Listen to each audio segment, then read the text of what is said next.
Bonjour à tous et bienvenue sur notre chaîne YouTube Plein les yeux. Je vous avais promis des nouvelles fin février, puis finalement on enchaîne les chantiers ici. Donc là nous sommes entrés en période de vide sanitaire. C'est le jour 2 du vide, c'est tout neuf, tout récent. Alors concernant simplement les jardins, ou les auvents photovoltaïques, donc vous voyez c'est terminé évidemment pour la partie couverture. On va entrer dans la période de branchement. Ah il y a Alexis qui est là, il est en train d'écouter, il est parti se cacher. Là vous le voyez, on n'a pas chômé, on est samedi midi, tous les caillebotis ont été enlevés, donc j'ai tout enlevé, à la force de mes petits bras. Charlie, notre stagiaire, a tout palettisé, donc là tout est sorti déjà. Il nous reste aujourd'hui à enlever donc, les grilles situées le long des caillebotis, à enlever donc, le reste de la structure, donc les barres là, qui tiennent les fers plats, qui tiennent eux-mêmes les caillebotis. Donc il reste ça à enlever. Et puis ensuite on va passer au curage. Donc là d'ici 1h30 je pense on sera prêt. Vous le voyez, regardez ce temps dehors. Regardez ce temps. Voilà. Et ce temps-là on l'a pas eu depuis très longtemps sur une période qui s'annonce assez durable. Allez, on va espérer pour 10 jours. Il y a de la taille dans les champs et Alexis va pas pouvoir être là. Donc l'objectif c'est d'aller vite maintenant pendant que les champs sont encore en train d'essuyer, pour pouvoir ensuite intervenir, faire les semis qui n'ont pas été faits. Il y a encore du pois chiche, il y a de la lentille.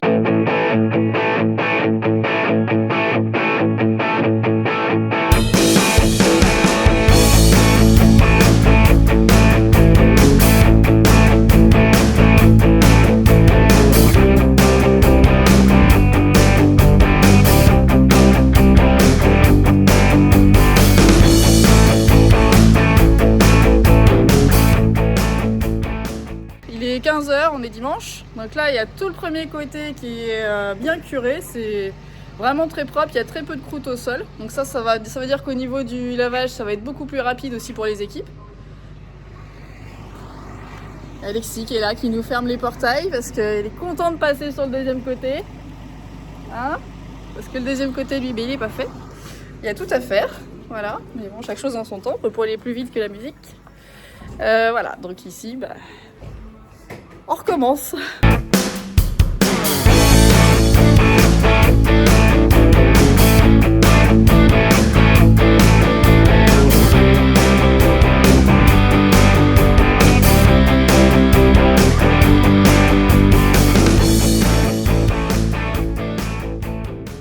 Petite pause dans le vide sanitaire. Aujourd'hui, je suis dans le Morbihan avec Louison, la technicienne qui suit mon élevage. Alors, nous allons voir nos cocottes, les prochaines qui vont rentrer mi-mai.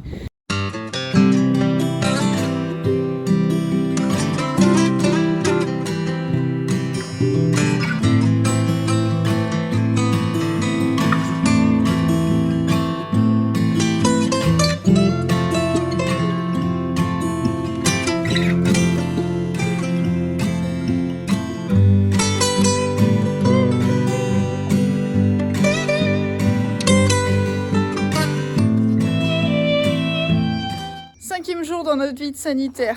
Bon, vous avez vu les petites cocottes, elles vont super bien, elles sont très bien préparées chez Victor. C'est son premier lot de poulettes. Il est très appliqué, il est vraiment aux petits soins. Vous avez vu que les poulettes sont élevées sur des plateaux. Il y a des systèmes de plateaux en fait qui remontent au fur et à mesure que les poulettes grandissent. Ça les habitue en fait à comprendre comment fonctionne le caillebotis. Ça les aide à remonter. Et puis les pipettes sont situées au-dessus, c'est-à-dire qu'en même temps que le plateau monte, les pipettes aussi montent. Et les poules comprennent que l'eau est au-dessus du caillebotis. Et ça c'est extrêmement important parce que vous l'avez vu dans nos bâtiments, on a le caillebotis, on a les assiettes, les pipettes et juste à côté on a les nids. Et donc ça c'est aussi favoriser l'entrée dans les nids que d'avoir des systèmes en plateau. Et franchement c'est un régal. Bon, on a vu la différence l'année dernière par rapport au lot précédent. En même temps que le vide a lieu, il y a tout le passage des gaines pour le raccordement des jardins photovoltaïques. Là vous voyez il y a une grosse tranchée qui a été faite en plein dans le parcours. Et puis les câbles sont passés pour être accordés donc, aux onduleurs qui sont ici. Les PDL seront au bout et le transfo aussi, donc assez loin des animaux. Tout se passe au mieux. Alors c'est vrai que j'ai un peu fait en sorte que le planning se déroule de cette manière. Il faut à tout prix que tout soit fait, donc qu'on ait vraiment fini la structure jardin d'hiver. Il y a encore des barres à poser, etc. Bon, on peut dire que le gros est fait, mais il y a encore un peu de travail. Et puis ça aussi, parce que ce qui va se passer, c'est que dans 1 mois, les poulettes, elles arrivent.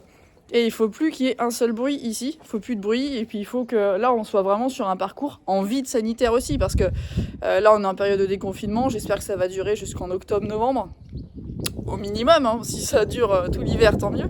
Bon, on se doute bien qu'il y aura un confinement à un moment donné en hiver, mais l'idée c'est quand même de faire en sorte que les animaux, quand ils vont arriver, donc les poulettes elles vont rester enfermées quand même les premières semaines où elles seront là. Les 7-8 premières semaines parce que c'est la montée en pente et qu'il faut vraiment qu'elles comprennent le fonctionnement du bâtiment et l'accès aux nids, etc. Et après ça, on pourra les sortir. Et donc le parc, il faut qu'il soit nickel, quoi.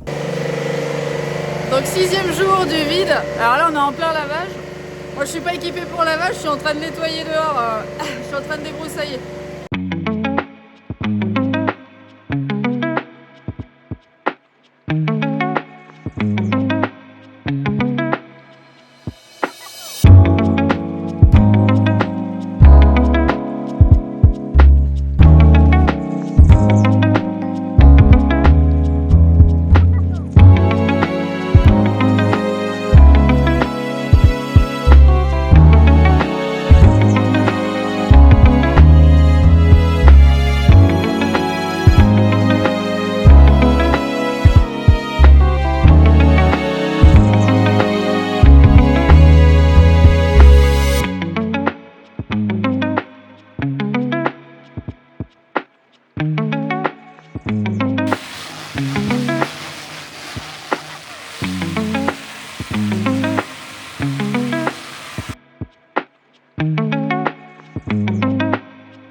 Des caillebotis sous un orage et une pluie diluvienne, et c'est là où on se dit quand même qu'on est à l'abri grâce à ce magnifique auvent. On peut imaginer que si les poules effectivement devaient sortir dehors, il est fort à parier qu'elles seraient quand même bien à l'abri plutôt que d'aller en dessous cette pluie diluvienne.